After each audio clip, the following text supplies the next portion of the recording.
এই শীতেতে রাঙা আলু বা মিষ্টি আলু যেটাই বলেন না কেন, এটা কিন্তু খুব ভালো পাওয়া যায়।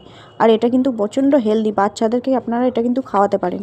তো প্রথমেই আমি সিদ্ধ করে নিয়েছি আলুটাকে সিদ্ধ করে ভালো করে এই কাঁটা চামচে করে ম্যাশ করে নেব।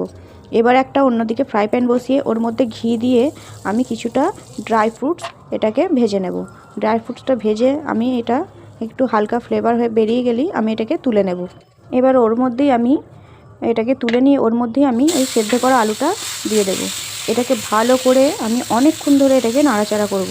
এটা মোটামুটি 10 থেকে 15 মিনিট আপনাদেরকে এইভাবেই কিন্তু এটাকে ভালো করে কালারটা চেঞ্জ হওয়া পর্যন্ত এটাকে কিন্তু এইভাবে ফ্রাই করে নিতে হবে।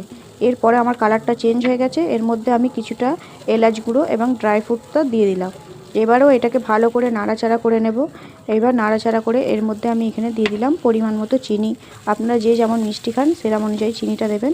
তো চিনিটা দিয়ে এইভাবে চিনিটা মেল্ট হওয়া পর্যন্ত ভালোভাবে নাড়াচাড়া করলেই কিন্তু আমার এটা রেডি হয়ে যাবে। এই হালুয়াটা একবার আপনারা বানিয়ে দেখতে পারেন এই শীতের দিনে। এটা কিন্তু খুব ভালো হেলদিও। আপনারা যদি চিনির জায়গায় মিছরি দিতে চান সেটাও দিতে পারেন। এটা একবার অবশ্যই বাড়িতে ট্রাই করবেন।